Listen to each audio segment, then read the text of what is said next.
Hello friends, আপনারা দেখছেন আরুটেক YouTube channel. আমি নাসিম। তো আজকের ভিডিওয় আলোচনা করব নবান্ন স্কলারশিপ নিয়ে।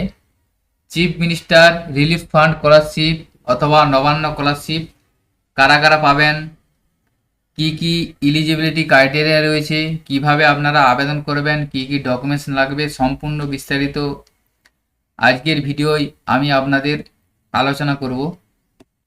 তো এই স্কলারশিপটি আগে সম্পূর্ণ অফলাইন পদ্ধতিতে আবেদন করতে হতো, অর্থাৎ কলকাতার যে অ্যাড্রেস দেওয়া আছে সেই অ্যাড্রেসে অ্যাপ্লিকেশন ফর্ম জমা করে এই স্কলারশিপের আবেদন করতে হতো। কিন্তু বর্তমানে এবছর থেকে সম্পূর্ণ অনলাইনে চালু করা হয়েছে।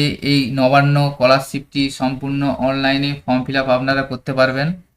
তো এই স্কলারশিপ অনলাইনে আবেদন করার পরই আপনি আপনার ব্যাংক অ্যাকাউন্টে 10,000 টাকা পেয়ে যাবেন। অর্থাৎ স্কলারশিপ আবেদন করার পর আপনি স্কলারশিপের হিসাবে আপনি 10,000 টাকা পেয়ে যাবেন।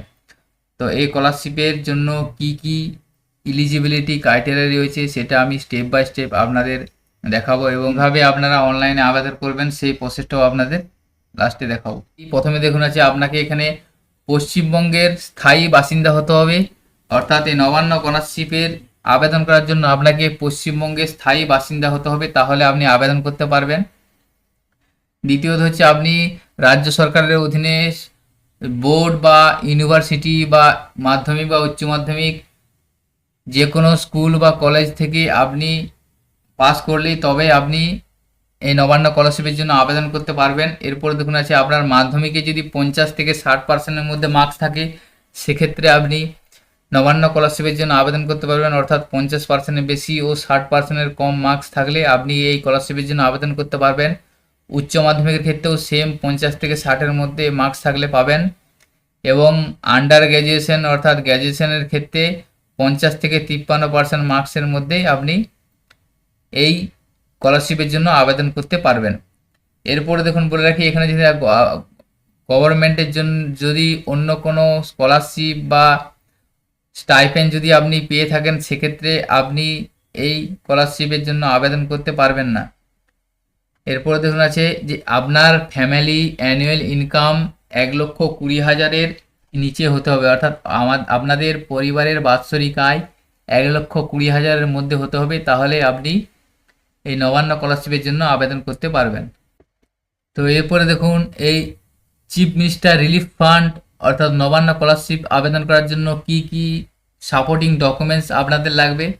প্রথমে দেখুন আছে, prayer address to the honourable chief minister for financial assistant duly sign by the applicant. অর্থাৎ আবেদনকারীকে একটা আবেদন করতে হবে, সেই আবেদনে আপনার কমপ্লিট সম্পূর্ণ ঠিকানা, মোবাইল নাম্বার ও ইমেল আইডি দিয়ে মুখ্যমন্ত্রীকে একটা আবেদন করতে হবে। সেটা আপনি একটা সাদা কাগজে আবেদনপত্র করবেন, তাতে আপনার address, mobile number, mail ID সমস্ত ডিটেলস দেওয়া থাকবে।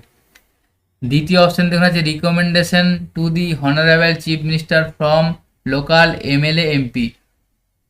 অর্থাৎ আপনার লোকাল এমএলএ বা এমপির কাছে একটা রিকমেন্ডেশন সার্টিফিকেট লাগবে, সেই সার্টিফিকেটটা আপনার অ্যাপ্লিকেশনের সাথে দিতে হবে। সেটা আপনারা এমএলএ বা এমপির কাছে পেয়ে যাবেন। 3 নম্বর দেখুন, ফ্যামিলি ইনকাম সার্টিফিকেট। অর্থাৎ আপনার যে ফ্যামিলি বাৎসরিক আয় 1,20,000-এর মধ্যে, সেটার জন্য যে ইনকাম সার্টিফিকেট, সেই ইনকাম সার্টিফিকেট আপনাকে লাগবে। ইনকাম সার্টিফিকেট আপনি DM, SDO, BDO, joint BDO, executive officer এখান থেকে নিতে পারবেন। এটা আপনাকে একটা ভিডিও ইনকাম করতে হবে। আপনি যদি গ্রাম পঞ্চায়েত এরিয়ার বাসিন্দা হয়ে থাকেন সেক্ষেত্রে পঞ্চায়েত থেকে একটি ইনকাম সার্টিফিকেট নেবেন। ইনকাম সার্টিফিকেট নেওয়ার পর সেটা ভিডিও ইনকাম অনলাইনে করে নেবেন। এরপরে দেখুন, আপনাকে একটা সেলফ ডিক্লারেশন লাগবে। অর্থাৎ যিনি আবেদনকারী, যিনি স্টুডেন্ট, তাকে একটা সেলফ ডিক্লারেশন লাগবে। আপনি প্রেজেন্ট কোর্সে কোন স্কুল বা বিশ্ববিদ্যালয়ে পড়াশোনা করছেন, বা আপনি সরকারি বা বেসরকারি কোনো স্কলারশিপের জন্য আবেদন করেছেন কি না, এটা নিয়ে একটা ডিক্লারেশন আপনাকে দিতে হবে। এবং এই ডিক্লারেশনটি আপনার স্কুল বা বিশ্ববিদ্যালয়ের যিনি হেড আছে তিনাকে একটা সই করিয়ে সেই ডিক্লারেশনটি আপনাকে সাথে দিতে হবে। এরপর দেখুন আছে, admit card of 10 standard examination. অর্থাৎ মাধ্যমিকের অ্যাডমিট কার্ডটি লাগবে। তারপরে দেখুন, মার্কশিট অফ কোয়ালিফাইং এক্সামিনেশন। অর্থাৎ আপনি যে লাস্ট এক্সামিনেশনে পাস করেছেন সেই পাসের মার্কশিটের কপি লাগবে।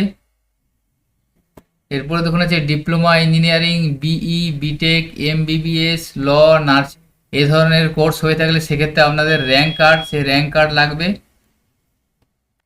এছাড়া এই সমস্ত প্রফেশনাল যদি কোর্স থেকে আপনি স্কলারশিপের জন্য আবেদন করে থাকেন সেক্ষেত্রে আপনাকে অ্যালটমেন্ট লেটার লাগবে।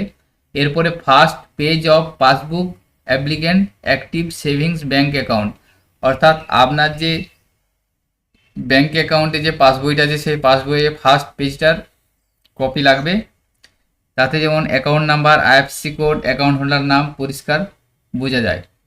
এরপর দেখা যাচ্ছে admission receipt for current academic year বা সেমিস্টার, অর্থাৎ আপনার যে অ্যাডমিশন নিয়েছেন সেই অ্যাডমিশনের যে রিসিপ্ট সেই রিসিপ্টটা আপনার এখানে লাগবে। তো এই সমস্ত যোগ্যতা এবং ডকুমেন্টস আপনাদের লাগবে এবং এই সমস্ত ডকুমেন্টস রেডি করার পর আপনারা cmrf.wb.gov.in এই লিঙ্কটি ওপেন করবেন। এই ধরনের একটি লিঙ্ক ওপেন হবে। লিঙ্ক ওপেন হওয়ার পর দেখুন আছে এখানে apply for financial assistant for education এই অপশানটায় ক্লিক করবেন। এখানে ক্লিক করার পর এখানে দেখুন আছে প্রথমে সাইন আপ আছে, এখানে সাইন আপ করে আপনি একটি অ্যাকাউন্ট ক্রিয়েট করবেন। অ্যাকাউন্ট ক্রিয়েট করার পর অ্যাকাউন্টটি আপনারা লগ ইন করে নেবেন। লগ ইন করে নেওয়ার পর আপনার কাছে এখানে অ্যাপ্লিকেশনের ড্যাশবোর্ডটি ওপেন হয়ে যাবে। সেখান থেকে আপনি অ্যাপ্লিকেশনটা করবেন অনলাইনে এবং ডকুমেন্টসগুলি আপনি এখানে আপলোড করবেন। তো এখনও চিফ মিনিস্টার রিলিফ ফান্ড যে স্কলারশিপ অর্থাৎ নবান্ন স্কলারশিপ এখনও অনলাইন অ্যাপ্লিকেশন স্টার্ট হয়নি। অনলাইন অ্যাপ্লিকেশন স্টার্ট হওয়ার সাথে সাথে আমরা আমাদের চ্যানেলে আপডেট দিয়ে দেবো, আপনারা সেখান থেকে জানতে পারবেন। সেই জন্য আমাদের চ্যানেলটিকে ফলো রাখবেন এবং এছাড়াও এ ধরনের আরও অন্যান্য ইনফরমেটিভ ভিডিও পাওয়ার জন্য আমাদের চ্যানেলটিকে সাবস্ক্রাইব করে রাখুন ও পাশে থাকা বেল আইকন প্রেস করে অল বাটন ক্লিক করুন, যাতে পরবর্তী ইনফরমেটিভ ভিডিও নোটিফিকেশন আপনারা খুব সহজেই পেয়ে যেতে পারেন। সকলের সুবিধার্থে ভিডিওটি শেয়ার করবেন। সকলে ভালো থাকবেন, সুস্থ থাকবেন। ধন্যবাদ।